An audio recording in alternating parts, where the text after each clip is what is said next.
this is Dr. Monica Florez, a pediatrician in South Florida since 2001, and welcome to a rotation with me. First week is all about observation. My goal for you is to observe the way I do things, take notes, listen to the way I give explanations, how I do my well visits. I'm going to send you home with homework, with videos, and refresh your memory. And then the week 2 is all about becoming me. In my opinion, when you're a student, I really want you to look at the way different people do things, and I'm more comfortable if you do things my way, that you're going to give my patients the information that I want them to get. I also love to learn from you. So if you've done rotations where doctors have done things differently that I'm doing, please let me know, but not in front of the patients. We can discuss it and see the pros and cons, and maybe I'll integrate it. I've actually integrated a lot of information that the students bring me, and this is one of the reasons I love to teach. It's because it's a give and take. I really don't focus on the EMR, at least initially, because I really want you to think for yourself. I feel like the EMR you'll learn whenever you go out into real practice, and really the big thing is that it prompts you, and so it doesn't really help you think about what questions. It just makes you ask 25 questions that are maybe not relevant to the chief complaint. We're going to work on history taking skills. We're going to work on assessments and differential diagnosis and treatment plans. And the big thing that I want you to know is I will be asking lots and lots of questions, and I don't expect you to know the answers. I do not grade you if you are correct. What I would like to see is growth. If you see something for the first time, I'm going to ask you, and when I see it for the second time, I'm going to ask you again, and by the third time I ask you, I expect that you know the answer. I also expect you to have self-directed learning, and most of my students have been fabulous on this. When you see something you don't know, if I say something,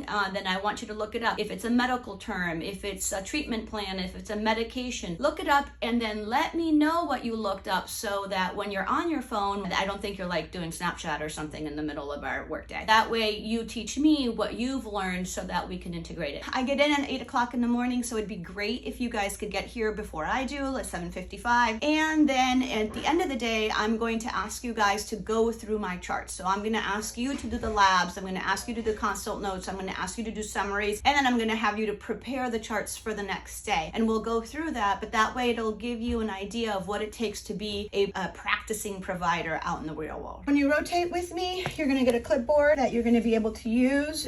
You can either keep the clipboard, or if you have a way of making it fancy and technological, then that'd be great. It has this piece of paper that I've made. It's got all the coding information. You'll receive a coding video so that you can look at it. It tells you the rules for coding by time, for medical decision making. It has the definitions, and then it also has that table that is the most important. It comes directly from the AMA. I did not make this. And how you code by time, and then these are your social determinants of health, and highlighted are the ones that I use most often. In addition, you also get this lab sheet, which I've made. This lab sheet basically has all the labs that I order when I'm working something up. And the way I've made this is I've stolen it from specialists. So when I send a patient to a specialist and abdominal pain, and that specialist usually orders the same 5 labs, I just start writing those labs down. And so what I do now is I pre-order the labs, especially nowadays. It's really hard to get into the specialist. Some people wait 1 to 6 months. That way I've started the workup. This is the table. Immunizations. It comes directly from the CDC. These are all like the rules of the vaccines. Like chickenpox and MMR have to either be given together or 1 month apart. Rotavirus has